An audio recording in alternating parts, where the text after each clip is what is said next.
Hello, I'm Jeanne Daniels. I was one of the first women in college, and I'm privileged to read this message from a much-loved past master, Arnold Bradshaw, who was master between 1983 and 1988. He sends his very best wishes to all current and past students. Originally as senior tutor under the first master, Arthur Prowse, he helped to establish the college, and together they were instrumental in introducing women to the college in 1971. When he became master in 1983, Arnold and his wife Jeanne made another addition to the college community: ducks. When Arnold returned to Durham a few years ago, he went to see the ducks on the lake. He bent down and told them, "I knew your great-great-grandparents." Here are his reflections on this momentous time in the history of the college.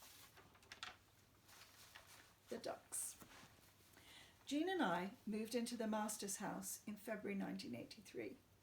We'd agreed that one of our first tasks would be to establish a flock of ducks on the lake. We'd often visited Washington Wildfowl Park, so we sought the advice of the director, Brian Gadsby. He recommended that we try mallard and tufted duck, and he kindly lent us the necessary equipment: an incubator, a wire netting enclosure, and a drinking trough. He provided us with 16 mallard eggs, which were taken from 2 different nests to ensure a genetic mix in the clutch. We set up the incubator in the large ground floor room, which had been used by the Kent children when young as a rumpus room. Jeanne and I turned the eggs regularly and spoke to them in the hope that the sound of our voices would become familiar and contribute to the imprinting process when they hatched. When the ducklings emerged, we fed them on organic wheat, we let them run free in the rumpus room, and gave them regular dips in our bath. They put on weight rapidly and soon were too heavy to float, which meant that they could not be left very long in deep water in case they became waterlogged and sank. A natural mother helps her offspring to oil their feathers, but we lacked preen glands. We'd been warned to keep them from open water for at least a month.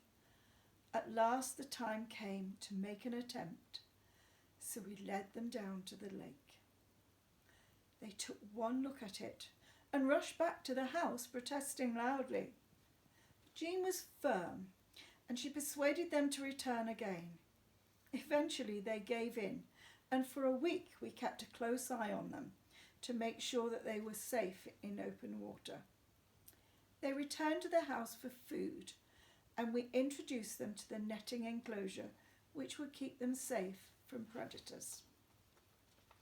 When we hatched the small flock of tufties, initially there were 11, but 3 were weak and succumbed to bullying by their tougher siblings. Their behaviour was completely different from the mallard. They were very shy and fled from our approach, obviously never having heard of imprinting.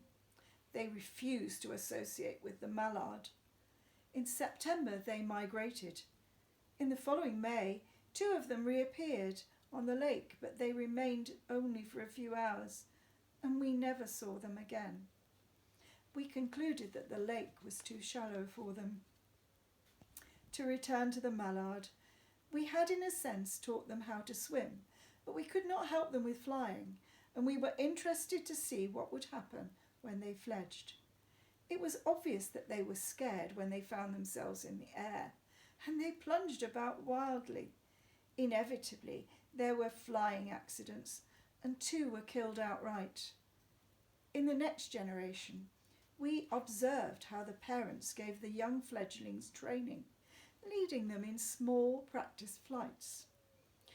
The original members remained tame for the rest of their lives and liked to take food from our hands.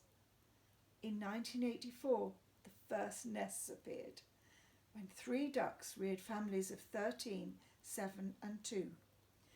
In 1985, only one duck succeeded in rearing a family of 5, but in 1986, one splendid lady hatched and brought to maturity a family of 11.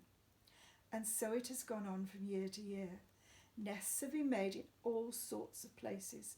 Eggs and young have been predated, mainly by carrion crows. Mothers have varied in their abilities, and the weather has had its effect.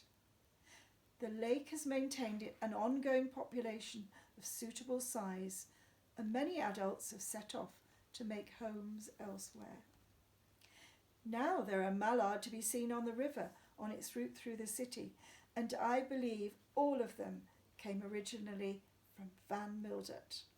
I like to think that the ducks on our lake and on the river within the city are descendants of Jeanne's ducks, and I regard them as living memorials to my dear wife who died in 2013.